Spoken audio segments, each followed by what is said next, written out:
ರಾಜ್ಯದಲ್ಲಿ ಇಷ್ಟು ದಿನಗಳ ಕಾಲ ನಡೀತಿದ್ದ ನಾಯಕತ್ವ ಬದಲಾವಣೆ ಚರ್ಚೆ ಕೂಗು ಇದೀಗ ಸದ್ಯಕ್ಕೆ ತಾರ್ಕಿಕ ಅಂತ್ಯವನ್ನು ಕಂಡುವ ಸಮಯ ಬಂದಿರುವಂಥದ್ದು. ಈಗಾಗಲೇ ನಿನ್ನೆಯಷ್ಟೇ ದೆಹಲಿಯಲ್ಲಿ ಕಾಂಗ್ರೆಸ್ ಪಕ್ಷದ ವರಿಷ್ಠ ನಾಯಕರು ಮುಖ್ಯಮಂತ್ರಿ ಸಿದ್ದರಾಮಯ್ಯ ಹಾಗೂ ಡಿ.ಸಿ.ಎಂ ಡಿ.ಕೆ. ಶಿವಕುಮಾರ್ ಅವರ ಜೊತೆ ಮ್ಯಾರಥಾನ್ ಮೀಟಿಂಗ್ ನಡೆಸಿ ಅಂತಿಮ ಹಂತಕ್ಕೆ ಬಂದಿರುವಂಥದ್ದು. ಮುಖ್ಯಮಂತ್ರಿ ಸಿದ್ದರಾಮಯ್ಯನವರು ಮೇ 28ರಂದು ರಾಜೀನಾಮೆ ನೀಡುವ ಸಾಧ್ಯತೆ ಇದೆ ಎನ್ನಲಾಗ್ತಾ ಇರುವಂಥದ್ದು. ಯಾಕಂದರೆ ನಿನ್ನಿನ ಸಭೆಯಲ್ಲಿ ಆ ರೀತಿಯಾದ ಒಂದು ನಿರ್ಧಾರ ಹೊರಬಂದಿರುವಂಥದ್ದು. ರಾಹುಲ್ ಗಾಂಧಿ ಅಂದರೆ ಯಾವ ಲೋಕಸಭೆ ವಿಪಕ್ಷ ನಾಯಕ ರಾಹುಲ್ ಗಾಂಧಿಯವರ ಸೂಚನೆಯ ಮೇರೆಗೆ ಮುಖ್ಯಮಂತ್ರಿ ಸಿದ್ದರಾಮಯ್ಯನವರು ರಾಜೀನಾಮೆಗೆ ಮುಂದಾಗಿರುವ ಮಾಹಿತಿ ಲಭ್ಯವಾಗಿರುವಂಥದ್ದು. ಮುಖ್ಯಮಂತ್ರಿ ಸಿದ್ದರಾಮಯ್ಯನವರ ನಂತರ ಯಾರು ರಾಜ್ಯದ ಮುಖ್ಯಮಂತ್ರಿ ಆಗ್ತಾರೆ ಅನ್ನೋ ಚರ್ಚೆ ಇದೀಗ ಸಾಕಷ್ಟು ನಡೀತಾ ಇರುವಂಥದ್ದು. ಈಗ ನಾನು ಸದ್ಯ ಬೆಂಗಳೂರಿನ ಸದಾಶಿವನಗರದಲ್ಲಿರುವ ಈಗ ಸದ್ಯ ಉಪಮುಖ್ಯಮಂತ್ರಿ ಆಗಿರುವ ಡಿ.ಸಿ.ಎಂ ಡಿ.ಕೆ. ಶಿವಕುಮಾರ್ ಅವರ ಮನೆ ಬಳಿ ಇರುವಂಥದ್ದು. ಇಲ್ಲಿ ಯಾವುದೇ ರೀತಿಯಾದ ಅಭಿಮಾನಿಗಳಾಗಲಿ ಜನರಾಗಲಿ ಇದುವರೆಗೆ ಬರ್ತಾ ಇಲ್ಲ. ಆದರೆ ಇನ್ನು ಮುಂದೆ ಡಿ.ಕೆ. ಶಿವಕುಮಾರ್ ಅವರು ಅಂದರೆ ನಾಳೆ ಡಿ.ಕೆ. ಶಿವಕುಮಾರ್ ಅವರು ರಾಜ್ಯಕ್ಕೆ ಬರ್ತಾ ಇದ್ದಾರೆ. ಸೊ ಈ ನಿಟ್ಟಿನಲ್ಲಿ ಈಗಾಗಲೇ ಅಭಿಮಾನಿಗಳು ಮಧ್ಯಾಹ್ನದ ನಂತರ ಬರುವ ಸಾಧ್ಯತೆಗಳು ದಟ್ಟವಾಗಿರುವಂಥದ್ದು. ಈಗಾಗಲೇ ಈ ನಿಟ್ಟಿನಲ್ಲಿ ಸಾಕಷ್ಟು ಇಲ್ಲಿ ಪೊಲೀಸ್ ಬಂದೋಬಸ್ತ್ ಸಹ ಮಾಡಿರುವಂಥದ್ದು. ಪೊಲೀಸರು ಸಹ ಪಕ್ಕದಲ್ಲೇ ಇಲ್ಲೇ ಇರುವಂಥದ್ದು. ಎಲ್ಲ ರೀತಿಯಾಗಿ ಎಲ್ಲ ಕಡೆ ಬ್ಯಾರಿಕೇಡ್ ಹಾಕಿ ವ್ಯವಸ್ಥೆಯನ್ನು ಮಾಡ್ತಾ ಇರುವ ದೃಶ್ಯಗಳು ಕಂಡು ಬರ್ತಾ ಇವೆ. ಸೊ ಹೀಗಾಗಿ ಡಿ.ಸಿ.ಎಂ ಡಿ.ಕೆ. ಶಿವಕುಮಾರ್ ಅವರು ರಾಜ್ಯಕ್ಕೆ ಬಂದ ನಂತರ ಇಲ್ಲಿ ಸಾಕಷ್ಟು ಚಟುವಟಿಕೆಗಳು ರಾಜಕೀಯ ಬೆಳವಣಿಗೆಗಳು ನಡೆಯುವ ಸಾಧ್ಯತೆಗಳು ದಟ್ಟವಾಗಿರುವಂಥದ್ದು. ಒಂದು ವಿಚಾರ ನೋಡಬೇಕಾದ್ರೆ ಡಿ.ಸಿ.ಎಂ ಡಿ.ಕೆ. ಶಿವಕುಮಾರ್ ಅವರು ಹಲವು ಅಂದರೆ ತಿಂಗಳುಗಳಿಂದಲೂ ಸಹ ಇದರ ಮೇಲೆ ಒಂದು ಕಣ್ಣಿಟ್ಟಿದ್ರು. ಸಿ.ಎಂ ಹುದ್ದೆ ಮೇಲೆ ಸಾಕಷ್ಟು ಕಣ್ಣಿಟ್ಟಿದ್ರು. ಅದು ಅಂದರೆ ಅದು ನಾಳೆ ಸಾಧ್ಯ ಆಗ್ಬೋದು ಅಥವಾ ನಾಡಿದ್ದು ಸಾಧ್ಯ ಆಗ್ಬೋದು ಅಥವಾ ಗೊತ್ತಿಲ್ಲ. ಹೈಕಮಾಂಡ್ ಇದುವರೆಗೂ ಸಹ ಯಾವುದೇ ರೀತಿಯಾಗಿ ಡಿ.ಕೆ. ಶಿವಕುಮಾರ್ ಅವರ ಸ್ಥಾನವನ್ನು ಬಹಿರಂಗಪಡಿಸಿಲ್ಲ.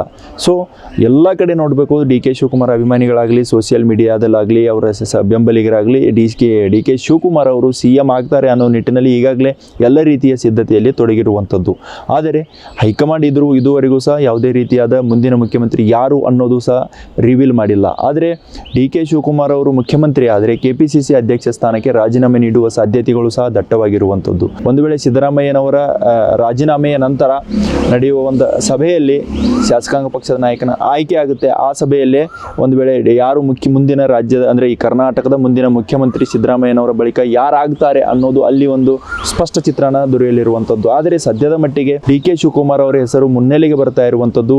ಈ ಕಾರಣಕ್ಕಾಗಿ ಸಭೆ ಮುಗಿದು ಸಿದ್ದರಾಮಯ್ಯನವರು ಬೆಂಗಳೂರಿಗೆ ಆಗಮಿಸಿದ್ರು ಸಹ ಡಿ.ಕೆ. ಶಿವಕುಮಾರ್ ಅವರು ಸಹ ಇನ್ನೂ ದೆಹಲಿಯಲ್ಲಿ ಠಿಕಾಣಿ ಹೂಡಿರುವಂಥದ್ದು. ಅಲ್ಲಿ ಇಂದು ಸಹ ಹೈಕಮಾಂಡ್ ನಾಯಕರನ್ನು ಭೇಟಿಯಾಗಿ ಮತ್ತೊಂದು ಸುತ್ತಿನ ಮಾತುಕತೆಯನ್ನು ನಡೆಸುವ ಸಾಧ್ಯತೆಗಳಿರುವಂಥದ್ದು. ಅದೇ ಈ ಸಮಯದಲ್ಲಿ ಅಂದರೆ ಇವತ್ತು ಬೆಂಗಳೂರಿಗೆ ಎಐಸಿಸಿ ರಾಜ್ಯ ಉಸ್ತುವಾರಿ ರಣದೀಪ್ ಸಿಂಗ್ ಸುರ್ಜೇವಾಲಾ ಜೊತೆಗೆ ಪ್ರಧಾನ ಕಾರ್ಯದರ್ಶಿ ಕೆ.ಸಿ. ವೇಣುಗೋಪಾಲ್ ಸಹ ರಾಜ್ಯಕ್ಕೆ ಆಗಮಿಸಲಿದ್ದು ಇಲ್ಲಿ ಬಂದ ನಂತರ ಮುಖ್ಯಮಂತ್ರಿ ಸಿದ್ದರಾಮಯ್ಯನವರ ಜೊತೆ ಮತ್ತೊಂದು ಸುತ್ತಿನ ಸಭೆ ನಡೆಸಿ ಆ ಸಭೆಯಲ್ಲಿ ಒಂದು ನಿರ್ಧಾರವನ್ನು ಕೈಗೊಂಡು ಅದಾದ ನಂತರ ಎಲ್ಲೋ ಒಂದು ಕಡೆ ಅಂತಿಮವಾಗಿ ಸಿದ್ದರಾಮಯ್ಯನವರ ರಾಜೀನಾಮೆಯ ಕುರಿತು ಇಬ್ಬರು ನಾಯಕರು ಈ ಕಾಂಗ್ರೆಸ್ ಪಕ್ಷದ ಇಬ್ಬರು ವರಿಷ್ಠ ನಾಯಕರು ಈ ರೀತಿಯಾದ ಒಂದು ರಾಜೀನಾಮೆಯ ಒಂದು ಬಹಿರಂಗವನ್ನು ಸುದ್ದಿಯನ್ನು ಹೊರಬೀಳುವ ಸಾಧ್ಯತೆಯನ್ನು ಅಂದರೆ ಬಹಿರಂಗ ಸುದ್ದಿಯನ್ನು ಹೊರಗಿಡುವ ಸಾಧ್ಯತೆಯು ದಟ್ಟವಾಗಿರುವಂಥದ್ದು. ಈ ಕಾರಣಕ್ಕಾಗಿಯೇ ಇವತ್ತು ಮುಖ್ಯಮಂತ್ರಿ ಸಿದ್ದರಾಮಯ್ಯನವರು ಯಾವುದೇ ರೀತಿಯಾದ ಕಾರ್ಯಕ್ರಮವನ್ನು ಹಾಕಿಕೊಂಡಿಲ್ಲ ಅನ್ನೋದು ಸಹ ಇಲ್ಲಿ ಗಮನಾರ್ಹ ವಿಚಾರ. ಅಂದರೆ ಇವತ್ತು ಮಾಜಿ ಪ್ರಧಾನಿ ಜವಾಹರ್ಲಾಲ್ ನೆಹರು ಅವರ ಪುಣ್ಯಸ್ಮರಣೆ ಕಾರ್ಯಕ್ರಮದಲ್ಲಿ ಭಾಗವಹಿಸ್ತಾರೆ.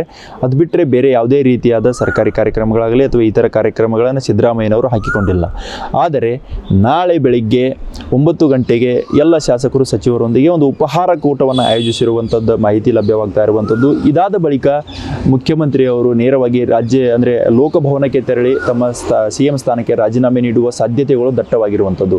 ಇಲ್ಲಿ ನೋಡಬೇಕಾದ್ರೆ ಇದುವರೆಗೂ ಬೆಂಗಳೂರಿಗೆ ಡಿ.ಸಿ.ಎಂ ಡಿ.ಕೆ. ಶಿವಕುಮಾರ್ ಅವರು ಆಗಮಿಸಿಲ್ಲ. ಆದರೆ ಡಿ.ಕೆ. ಶಿವಕುಮಾರ್ ಅವರು ನೇರವಾಗಿ ಸಿದ್ದರಾಮಯ್ಯ ಮನೆಗೆ ಬ್ರೇಕ್ಫಾಸ್ಟ್ ಅಂದರೆ ಉಪಹಾರ ಕೂಟಕ್ಕೆ ನೇರವಾಗಿ ನಾಳೆ ಬೆಳಗ್ಗೆ ಆಗಮಿಸುವ ಸಾಧ್ಯತೆಗಳು ದಟ್ಟವಾಗಿರುವಂಥದ್ದು. ಈ ಕಾರಣಕ್ಕಾಗಿಯೇ ಈಗಾಗಲೇ ರಾಜ್ಯ ರಾಜಕಾರಣದಲ್ಲಿ ಸ್ಫೋಟಕ ಬೆಳವಣಿಗೆಗಳು ಸಹ ನಡೀತಾ ಇರುವಂಥದ್ದು. ಸಿದ್ದರಾಮಯ್ಯನವರು ದೆಹಲಿಯಿಂದ ಆಗಮಿಸಿದ ನಂತರ ತಡರಾತ್ರಿವರೆಗೂ ತಮ್ಮ ಬೆಂಬಲಿಗರೊಂದಿಗೆ ಸಭೆಯನ್ನು ಮಾಡಿದರು, ಮಹತ್ವದ ಚರ್ಚೆಯನ್ನು ನಡೆಸಿದರು. ಇಂದು ಸಹ ಬೆಳಗ್ಗೆಯಿಂದಲೂ ಅವರ ಪ್ರಮುಖ ಆಪ್ತ ಶಾಸಕರು ಸಚಿವರು ಸಹ ಸಿದ್ದರಾಮಯ್ಯನವರ ಕಾವೇರಿ ನಿವಾಸಕ್ಕೆ ಆಗಮಿಸಿ ಅಲ್ಲಿ ಮಹತ್ವದ ಚರ್ಚೆಯನ್ನು ನಡೆಸ್ತಾ ಇರುವಂಥದ್ದು. ಹೀಗಾಗಿ ಇಲ್ಲಿ ಅಂದರೆ ಸಿದ್ದರಾಮಯ್ಯನವರ ನಂತರ ಯಾರು ಸಿ.ಎಂ ಆಗ್ತಾರೆ ಅನ್ನೋ ಒಂದು ಪ್ರಶ್ನೆ ಆದರೆ ಡಿ.ಸಿ.ಎಂ ಡಿ.ಕೆ. ಶಿವಕುಮಾರ ಸ್ಥಾನ ಯಾವುದು ಅನ್ನೋದು ಎರಡನೇ ಪ್ರಶ್ನೆ. ಇದಾದ ನಂತರ ಸಿದ್ದರಾಮಯ್ಯನವರ ಜೊತೆ ಗುರುತಿಸಿಕೊಂಡ ಸಚಿವರು ಶಾಸಕರ ಪರಿಸ್ಥಿತಿ ಏನು ಅನ್ನೋದು ಮೂರನೇ ಪ್ರಶ್ನೆ. ಹೀಗೆ ಕೇವಲ ರಾಹುಲ್ ಗಾಂಧಿಯವರು ಸಿದ್ದರಾಮಯ್ಯನವರಿಗೆ ಸೂಚಿಸಿದ್ದು ನೀವು ರಾಜೀನಾಮೆ ನೀಡಿ ಅನ್ನೋದು. ಆದರೆ ಒಂದು ಸೂಚನೆಯ ಹಿಂದೆ ಸಾಕಷ್ಟು ಪ್ರಶ್ನೆಗಳು ಇದೀಗ ಮೂಡ್ತಾ ಇರುವಂಥದ್ದು. ಈ ಕಾರಣಕ್ಕಾಗಿ ರಾಜ್ಯ ಕಾಂಗ್ರೆಸ್ ಪಕ್ಷದಲ್ಲಿ ಇದೀಗ ರಾಜಕೀಯ ಚಟುವಟಿಕೆಗಳು ಗರಿಗೆದ್ದಿರುವಂಥದ್ದು. ಈ ಕಾರಣಕ್ಕಾಗಿಯೇ ಎಲ್ಲ ಶಾಸಕರು ಸಚಿವರು ಬೆಂಗಳೂರಿನತ್ತ ದೌಡಾಯಿಸುತ್ತಿರುವುದು ಸದ್ಯದ ಮಾಹಿತಿ ಈಗ ಲಭ್ಯವಾಗ್ತಾ ಇರುವಂಥದ್ದು. ಆಗಿರುವಂಥದ್ದು. ಒಂದು ವೇಳೆ ಈಗಾಗಲೇ ಹೈಕಮಾಂಡ್ ಗ್ರೀನ್ ಸಿಗ್ನಲ್ ಅಂತೂ ನೀಡಿದೆ ಸಚಿವ ಸಂಪುಟ ವಿಸ್ತರಣೆಯಲ್ಲಿ. ಈ ಕಾರಣಕ್ಕಾಗಿ ಸಚಿವ ಸಂಪುಟ ವಿಸ್ತರಣೆ ಆದರೆ ಯಾರಿಗೆ ಸಚಿವ ಸ್ಥಾನ ಸಿಗುತ್ತೆ, ಯಾವ ಶಾಸಕರು ಸಚಿವರಾಗಿ ಪ್ರಮಾಣ ವಚನ ಸ್ವೀಕಾರ ಮಾಡ್ತಾರೆ ಅನ್ನೋದು ಸಹ ಇಲ್ಲಿ ಪ್ರಮುಖವಾದ ಪ್ರಶ್ನೆ ಆಗಿರುವಂಥದ್ದು. ಈ ಕಾರಣಕ್ಕಾಗಿ ಒಂದು ಮಾಹಿತಿಯ ಪ್ರಕಾರ ಸಿದ್ದರಾಮಯ್ಯನವರು ಸೂಚಿಸಿರುವ ಶಾಸಕರಿಗೆ ಸಚಿವ ಸ್ಥಾನ ಸಿಗುವ ಸಾಧ್ಯತೆಗಳು ದಟ್ಟವಾಗಿರುವಂಥದ್ದು.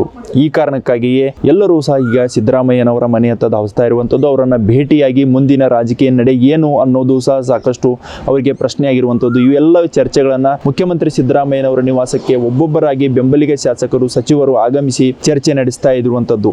ಮುಂದಿನ ಹಂತಗಳಲ್ಲಿ ಯಾವ ರೀತಿಯಾಗಿ ಕರ್ನಾಟಕದ ರಾಜಕಾರಣ ಮಗ್ಗಲು ಬದಲಿಸುತ್ತೆ ಅನ್ನೋದು ಸಹ ಇಲ್ಲಿ ಸಾಕಷ್ಟು ಕುತೂಹಲಕ್ಕೆ ಕಾರಣವಾಗಿರುವ ವಿಚಾರವಾಗಿರುವಂಥದ್ದು. ಆದರೆ ಮುಖ್ಯಮಂತ್ರಿ ಸಿದ್ದರಾಮಯ್ಯನವರ ರಾಜಕಾರಣ ಸಾಕಷ್ಟು ಇತಿಹಾಸವನ್ನು ಹೊಂದಿರುವಂಥ ರಾಜಕಾರಣ. ಕರ್ನಾಟಕದ ಒಂದು ಅತ್ಯಂತ ದೀರ್ಘಕಾಲದ ಮುಖ್ಯಮಂತ್ರಿಯಾಗಿ ಒಂದು ದಾಖಲೆಯನ್ನು ಮಾಡಿರುವ ಸಿದ್ದರಾಮಯ್ಯನವರು ರಾಜಕಾರಣದಲ್ಲಿ ತಮ್ಮದೇ ಆದ ಒಂದು ಛಾಪನ್ನು ಮೂಡಿಸಿದ್ದಾರೆ. ಆದರೆ ಇಂಥ ನಾಯಕ ಅಷ್ಟು ಸುಲಭವಾಗಿ ರಾಜೀನಾಮೆ ನೀಡ್ತಾರಾ ಅನ್ನೋ ಪ್ರಶ್ನೆಯು ಇದೀಗ ಸಾಕಷ್ಟು ವ್ಯಕ್ತವಾಗ್ತಾ ಇದೆ. ಈಗಾಗಲೇ ಅವರ ಬೆಂಬಲಿಗರಲ್ಲಿ ಎಲ್ಲ ಒಂದು ಕಡೆ ಅಸಮಾಧಾನವು ಮೂಡಿ ಬರ್ತಾ ಇರುವಂಥದ್ದು ಕಾಂಗ್ರೆಸ್ ಹೈಕಮಾಂಡ್ ನಾಯಕರ ಒಂದು ನಿರ್ಧಾರದ ಮೇಲೆ.